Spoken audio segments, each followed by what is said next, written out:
There is design in the world. This chair is designed and we design things, and it feels like it's that sort of human urge of creating God in your own image that we presume that if we can design things and make things, that anything else that appears to work well must be, therefore, designed by somebody else, but then it's something that's sort of outside of the universe, which is very odd. Then you then get into a curious thing of, well, wouldn't that thing be part of the universe? And then, of course, if he designed that, then who designed him, and so on.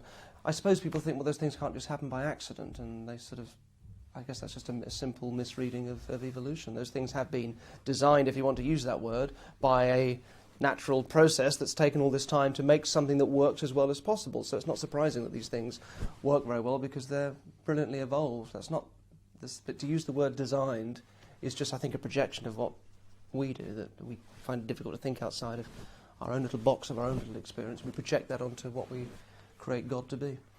I used to do a trick. I used to go around the tables when I did magic in restaurants with a playing card. It was always the Queen of Hearts, and I would hold it with the card facing me, and I'd go to a lady at the table, and I'd say, it's interesting, people name cards that always say something about them. What's your favourite card? And there's a slight psychological push for a lady to say Queen of Hearts there. And if she said Queen of Hearts, I'd turn it around. It's certainly much better than 1 in 52 chance, probably about 1 in 4, 1 in 5. I'd turn it around, and she had a miracle. And if she didn't say it, I hadn't flagged up this card was important, so I'd put it away. I'd bring out a deck of cards and do a trick with whatever card she said.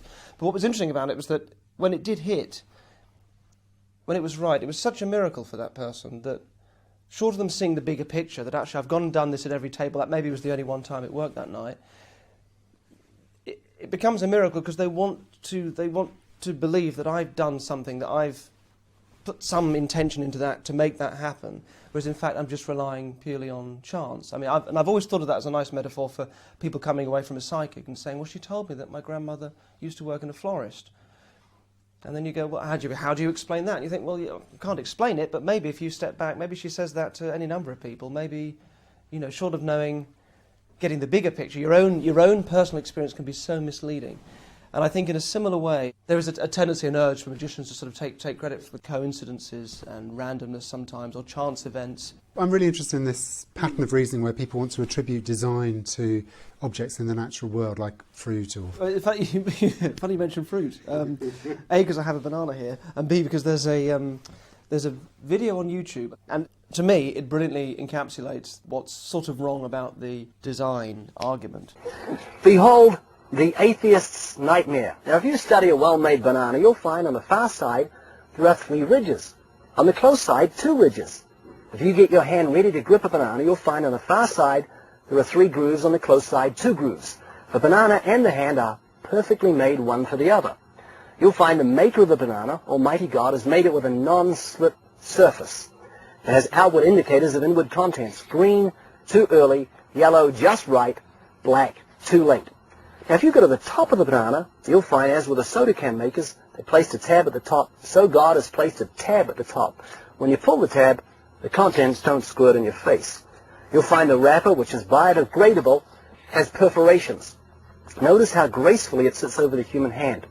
Notice it has a point at the top for ease of entry. It's just the right shape for the human mouth.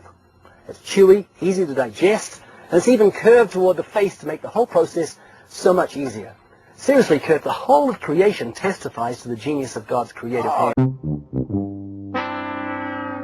Yes, if you're making huge claims about anything, if I say that I believe Father Christmas exists, it's not up to you to prove that he doesn't. It's up to me to come up with really good evidence to back up such an extraordinary claim. It's simple to understand.